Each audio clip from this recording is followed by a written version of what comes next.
Hello students, I am doctor Shivani. हम पढ़ रहे थे प्लानिंग। पहले के वीडियो में हमने पढ़ा the basic concept of planning, importance of planning and features of planning. तो आज के वीडियो में हम पढ़ेंगे what is the planning process, types of plan and limitations of planning. तो आइए शुरू करते हैं।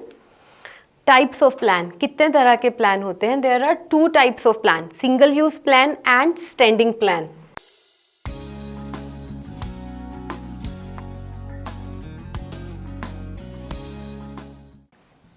सिंगल यूज प्लान, जैसे कि नाम से ही समझ में आता है, वो प्लान जो सिंगल यूज के लिए है। मतलब कि कोई ऐसा इवेंट, कोई ऐसी एक्टिविटी जो सिर्फ एक बार होनी है, that is non recurring nature.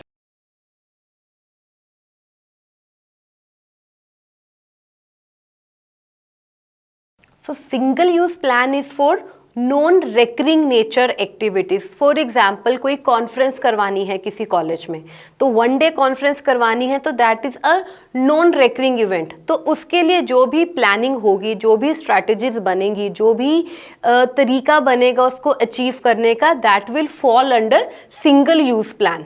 Next is standing plan. Now standing plan का क्या मतलब है?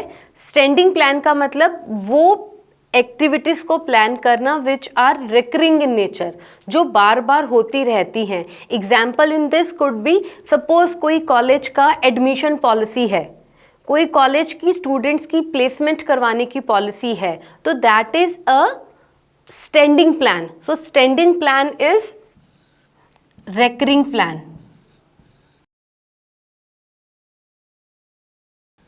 रिकरिंग मतलब कॉन्टिन्यूस प्लान, जो हमारा प्लान चलता रहता है। अब चलता रहता है का मतलब ये नहीं कि सेम रहता है।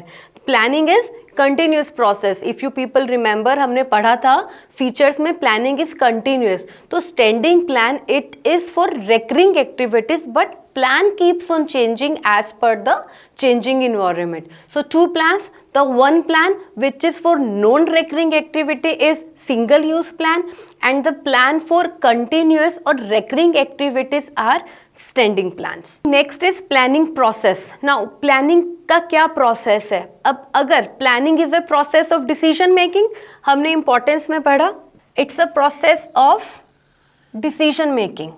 तो अगर ये एक एक्टिविटी है, then there must be some steps, logical steps for every manager to follow.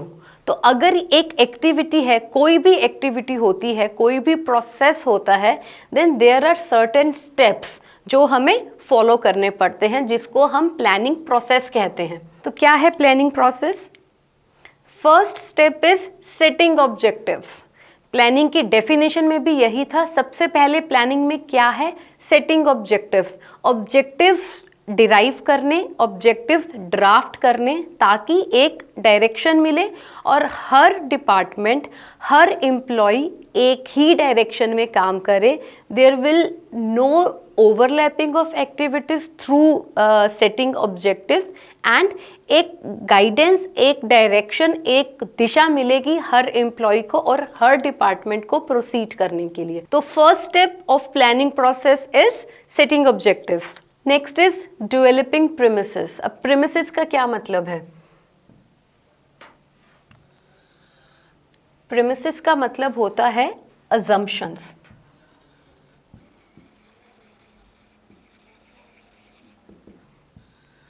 Assumptions. अब यहां पर था ऑब्जेक्टिव। किस ऑब्जेक्टिव को पूरा करने के लिए अजम्पशंस बनानी पड़ती हैं? एग्जाम्पल कुड बी, अगर हमारा से ऑब्जेक्टिव है कि we want to increase the market share by 20%। To increase the market share by 20% is the objective जो प्लानिंग प्रोसेस में हमने ड्राफ्ट किया, हमने बनाया। तो अब इस ऑब्जेक्टिव के लिए हमें कुछ अजम्पशंस बनानी पड़ेंगी। अब इन्वायरमेंट है, इन्वायरमेंट चेंज होता रहता है, तो जो भी प्लानर है या जो भी मैनेजर है वो कुछ अजम्पशंस बनाएगा कि कब ये ऑब्जेक्टिव फुलफिल होगा, किस assumptions के under. Example in this could B, manager और प्लानर कुड एज्यूम कि जो कंपटीशन है वो स्टेबल रहेगा। जो कंपटीशन है, जो कॉम्पिटिटिव मार्केट शेयर है वो कांस्टेंट रहेगा। तो assumption for this objective could be constant competition, मतलब कि जो कंपटीशन है, जो हमारे कंपीटिंग प्रोडक्ट्स हैं वो कांस्टेंट हैं, उनका मार्केट शेयर नहीं बढ़ रहा, इज द अजम्पशन। तो हर ऑब्जेक्टिव को पूरा करने के लिए there are certain assumptions made by the managers, जिन अजम्पशंस के दायरे में, जिन अजम्पशंस को फुलफिल करते हुए हम उस ऑब्जेक्टिव को अचीव कर सकते हैं। Next is identifying alternative courses of action. Alternative, again to fulfil one objective, क्या ऑब्जेक्टिव था हमारा? मार्केट शेयर को बढ़ाना। मार्केट शेयर को बढ़ाना वॉज आवर ऑब्जेक्टिव। तो उस ऑब्जेक्टिव को पूरा करने के लिए there can be different ways, alternative courses of action. Alternative courses of action का क्या मतलब है? Different ways, different ways to achieve the increased market share is our objective। अब क्या अलग अलग तरीके हो सकते हैं? अलग अलग तरीके could be, one could be कि हम अपने प्रोडक्ट्स बढ़ा दें। हमारे अगर अब 2 प्रोडक्ट्स हैं मार्केट में, हमने अपने प्रोडक्ट्स बढ़ा दिए। अनदर ऑल्टरनेटिव क्या हो सकता है? अनदर ऑल्टरनेटिव कैन बी कि हम प्राइसेस को कम कर दे, this can be another alternative. और ऑल्टरनेटिव क्या हो सकता है कि हम सेल्स प्रमोशन करें, मतलब कि बाय 1 गेट 1 फ्री, हम उनको स्कीम्स दें।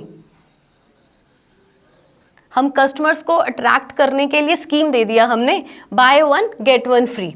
तो अलग अलग तरीके हैं मार्केट शेयर को बढ़ाने के लिए। और क्या हो सकता है कि हमने जो हमारे कॉम्पिटिटर्स हैं, कॉम्पिटिटर्स के कंपैरिजन में अपना डील्स बढ़ा दिया। तो आप देखेंगे ऑब्जेक्टिव क्या था? Increase market share. उसके लिए हमने अजम्पशंस बनाई। अजम्पशंस हमने बनाई कि जो हमारा कॉम्पिटिटर सेक्टर है वो कांस्टेंट है।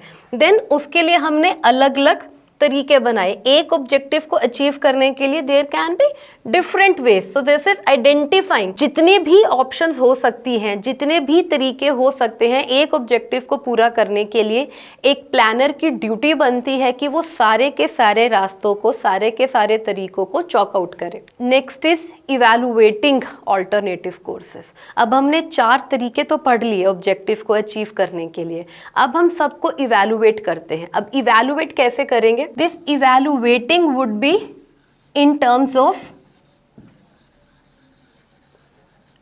return and cost।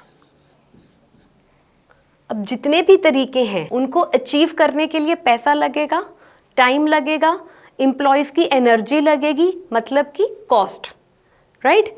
And then return, कितनी कॉस्ट पे हमें कितना रिटर्न मिल रहा है। तो उस तरीके से हम हर ऑल्टरनेटिव को we will evaluate in terms of return ratio, in terms of cost and return ratio. Next is selecting an alternative. Now we'll be selecting, or the manager or the planner will be selecting the best alternative out of all the identified alternatives after evaluating the cost and return ratio, implementing the plan। now जो plan हमने select किया है, जो alternative we selected, then in next step we implement that particular alternative। Next is follow up action. Now follow up का क्या मतलब है? Follow up का मतलब है फीडबैक। जो भी हमने प्लान, जो भी हमने ऑल्टरनेटिव एक्शन चूज किया, उसको हमने इम्प्लीमेंट किया, then there is follow up action. जो हमारा प्लान, जिस ऑब्जेक्टिव के साथ हमने इम्प्लीमेंट किया है, क्या हम वो ऑब्जेक्टिव को एक गिवन टाइम पीरियड में अचीव कर रहे हैं या नहीं कर रहे हैं, is the follow up action. जैसा कंट्रोलिंग में था कि हमने क्या हम एक्चुअली परफॉर्म कर रहे हैं और क्या एक्सपेक्टेड है। डेविएशन अगर है तो करेक्टिव एक्शन इज देयर। तो फॉलो अप एक्शन क्या करता है? Follow up action help us to see if there is any deviation, and if there is any deviation then corrective action is taken. Corrective action is taken if there is any deviation. So follow up action is very essential in any process. So this is the planning process.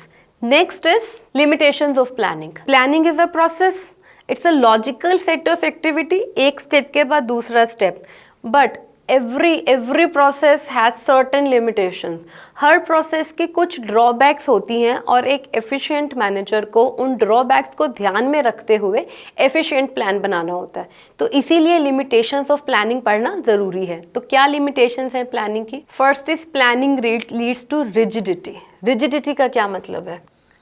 Rigidity का मतलब होता है monotonous. Rigidity का मतलब होता है when there is no scope for change. जैसे हमने प्लानिंग के कंसेप्ट्स में देखा, हमने प्लानिंग के प्रोसेस में देखा कि हमने ऑब्जेक्टिव्स बना दिए, हमने ऑल्टरनेटिव्स चूज कर लिए, फिर हमने एक बेस्ट ऑल्टरनेटिव को डिसाइड कर लिया, तो रिजिडिटी आ जाती है. मतलब there is no scope for employees to apply their innovation. तो प्लानिंग प्रोसेस को एफिशिएंट बनाने के लिए हमें इसको फ्लेक्सिबल बनाना चाहिए कि ऐसा नहीं होना चाहिए कि जो प्लान एक मैनेजर ने या प्लानर ने बनाया है वो चेंज ना हो सके, बट द एम्प्लॉयज और the implementers should be given freedom. They should be made flexible plan कि उसको हम चेंजिंग इन्वायरमेंट के हिसाब से चेंज कर सके. तो first limitation is that planning is rigid. Next is planning does not guarantee success. Now again, planning हम करते हैं, फ्यूचर के लिए करते हैं, कंटिन्यूसली करते रहते हैं, चेंजिंग इन्वायरमेंट को ध्यान में रख के करते हैं, but still that doesn't mean कि प्लानिंग से आपको सक्सेस मिलेगा ही मिलेगा. हमने प्लान किया एग्जाम्पल में मार्केट शेयर बढ़ाने का, हमने ऑल्टरनेटिव्स भी चूज़ कर लिए, बट ज़रूरी नहीं है कि हमें सक्सेसफुल हम होंगे. जैसे कि सपोज अब कोई आप किसी जॉब में अप्लाई करते हैं तो वहाँ पर पहले ही लिखा होता है कि अगर हम आपको इंटरव्यू के लिए कॉल कर रहे हैं दैट डज नॉट मीन कि आपको जॉब मिल जाएगा. सेम तरीके से प्लानिंग है, बट इट डजंट मीन कि हमें प्लानिंग नहीं करनी चाहिए. Planning increases the chances of being successful, but it does not guarantee success. Next is involves huge cost. पैसा लगता है. अब पैसा किस टर्म्स में पैसा लगता है? कॉस्ट. अगर हम कॉस्ट की बात करते हैं, यहाँ पर cost is not only financial cost. सिर्फ पैसे की बात नहीं है, टाइम की भी बात है. अगर हम अपने फैक्टर्स ऑफ प्रोडक्शन पढ़ते हैं तो labour is the most important factor. Time is money. Time सबसे ज़्यादा इम्पॉर्टेंट एसेट है किसी भी ऑर्गेनाइजेशन के लिए. तो इन्वॉल्व ह्यूज कॉस्ट में सबसे पहले क्या आता है? Time. Planning is a time taking process. Planning में टाइम लगता है, तो टाइम के साथ साथ जो आपके मैनेजर्स हैं और जो आपके प्लानर्स हैं वो they will be doing very scientific calculations. जैसे हमने एग्जाम्पल में लिया था कि मार्केट शेयर 20% बढ़ाना है. अब उसको बढ़ाने के लिए हमें प्राइस को अगर कम करना है तो प्राइस को कितना कम करना है विल रिक्वायर कैलकुलेशंस. कैलकुलेशंस के लिए we can use various tools. Again हमें सॉफ्टवेयर खरीदना पड़ेगा, पैसा लगेगा, हमारा टाइम लगेगा, तो cost. Planning is not something जो फ्री में हो जाती है. Planning involve huge cost. So this is one limitation of planning. Next is reduces creativity. हमने बेसिक कंसेप्ट में पढ़ा था कि planning leads to creativity and innovation, but if a plan is rigid, जो पहली लिमिटेशन थी if a plan is rigid, if the employees are not given that freedom to change the plan as per the changing environment, then it reduces creativity. तो जो plan है सबको वही implement करना पड़ेगा. They can not imply their own skills, their own mind, their own experience to improve the plan. So rigid plan leads to reduced creativity. Next is planning may not work in dynamic environment. Again, हमने planning process में पढ़ा develop premises. हम assumptions क्यों बनाते हैं? हम assumptions बनाते हैं कि इन्वायरमेंट ऐसा रहेगा, कांस्टेंट रहेगा, तो हम इस ऑब्जेक्टिव को अचीव कर सकते हैं. सपोज जैसे हमारा ऑब्जेक्टिव था मार्केट शेयर बढ़ाने का, तो हम अज्यूम करते हैं कि जो रॉ मटेरियल है, ऑब्जेक्टिव हमारा क्या था, मार्केट शेयर को हमने बढ़ाना है, राइट. सो वील अज्यूम कि जो रॉ मटेरियल्स के प्राइसेस हैं, रॉ मटेरियल के जो प्राइसेस हैं वो कम हो जाएंगे 2 महीने के अंदर. assumption. तो now this is an assumption and environment is dynamic. हम एज्यूम कर सकते हैं but we can not be sure कि ऐसा ही होगा. तो प्लानिंग मे नॉट वर्क. ऐसा नहीं है कि प्लानिंग डायनेमिक इन्वायरमेंट में काम करता ही नहीं है. रादर प्लान बनता ही क्यों है? क्योंकि इन्वायरमेंट डायनेमिक है, इन्वायरमेंट चेंज होगा और हम उसको एज्यूम करके प्लान बनाते हैं.